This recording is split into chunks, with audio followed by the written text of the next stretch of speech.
हम देख रहे हैं भारतीय इतिहास से संबंधित टॉपिक आरंभिक मध्यकाल के सार संग्रह का। सिंध पर अरबों के आक्रमण का मुख्य कारण क्या था? धार्मिक और आर्थिक। सिंध पर आक्रमण का तत्कालीन कारण क्या था? श्रीलंका से आने वाले अरबी जहाज़ों को देवल के बंदरगाह पर डाकुओं द्वारा लूटने और दाहिर द्वारा इसके लिए जुर्माना देने से इनकार करना। सिंध पर आक्रमण जो था अरबों का, वह इसका तत्कालिक कारण था। नेक्स्ट है, सिंध का राजा दाहिर किसका पुत्र था? चच का। किसका पुत्र था? चच का पुत्र था। दाहिर के विरुद्ध विजय अभियान में विद्रोही बौद्ध भिक्षुओं ने मोहम्मद बिन कासिम की सहायता की थी। किसने की थी? बौद्ध भिक्षुओं ने। नेक्स्ट है, अरबों से दाहिर कौन से युद्ध में लड़ता हुआ मारा गया था?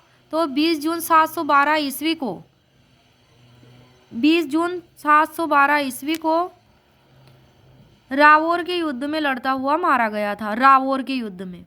नेक्स्ट है, दाहिर की राजधानी क्या थी? आलोर। क्या थी? आलोर राजधानी थी।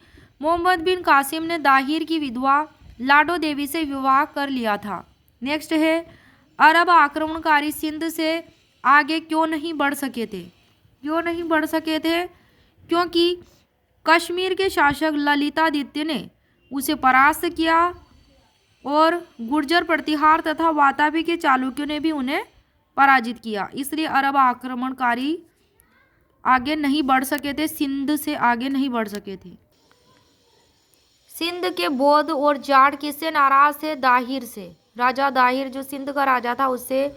अरबों ने दशमलव प्रणाली किससे सीखी थी? भारतीयों से। नेक्स्ट है, सर्वप्रथम जजिया वसूल कर भारतीयों के जीवन और संपत्ति की सुरक्षा की और हिंदुओं को धार्मिक स्वतंत्रता प्रदान की थी अरबों ने। किसने? अरबों ने। अरबों ने भारतीयों से शतरंज का खेल सीखा था। भवन निर्माण कला, संगीत शास्त्र, भूगोल के क्षेत्र में अरबों ने भारतीयों से सीखा था। नेक्स्ट है, ग्वालियर अभिलेख में म्लेच्छों का नाशक किसे बताया गया है? नागभट्ट प्रथम को। किसको? नागभट्ट प्रथम को, जिसका शासनकाल 730 से 756 ईस्वी तक था। नागभट्ट प्रथम गुर्जर प्रतिहार वंश का वास्तविक संस्थापक था और म्लेच्छ सिंध के अरब शासक थे। नेक्स्ट है, ग्वालियर के अभिलेख के अनुसार कन्नौज शासक चक्रायुद्ध को पराजित कर कन्नौज को अपनी राजधानी किसने बनाया था? नागभट्ट द्वितीय ने। नागभट्ट द्वितीय का शासनकाल 800 से 833 ईस्वी तक था। अरब यात्री सुलेमान जो एक व्यापारी था, किसके शासनकाल का उसने वर्णन किया है? मिहिर भोज प्रथम का। किसका? मिहिर भोज प्रथम का। मिहिर भोज का जो शासनकाल था 836 से 885 ईस्वी तक था। मिहिर भोज प्रथम गुर्जर प्रतिहार शासक था। ये इम्पोर्टेंट है कि अगर मान लो परीक्षा में पूछ लिया जाए कि कौन से गुर्जर प्रतिहार शासक के शासनकाल में अरब यात्री सुलेमान जो एक व्यापारी था उसका आगमन हुआ था, किसके शासनकाल में? तो इसमें क्या होगा? मिहिर भोज प्रथम के शासनकाल में।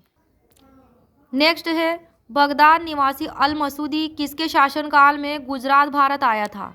ये भी इम्पोर्टेंट है कि अल मसूदी किसके शासनकाल में आया था? तो यह गुर्जर प्रतिहार नरेश महीपाल प्रथम के शासनकाल में आया था। किसके? महीपाल प्रथम के। महीपाल प्रथम का शासनकाल 912 से 944 ईस्वी तक था। अल मसूदी ने गुर्जर प्रतिहार वंश को अल गुर्जर तथा इसके राजा को बोरा कहा है। ये इम्पोर्टेंट है।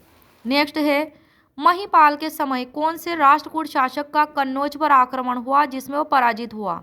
तो इंद्र तृतीय का आक्रमण हुआ। महीपाल के समय राष्ट्रकूट शासक इंद्र तृतीय का आक्रमण हुआ जिससे वह पराजित हुआ।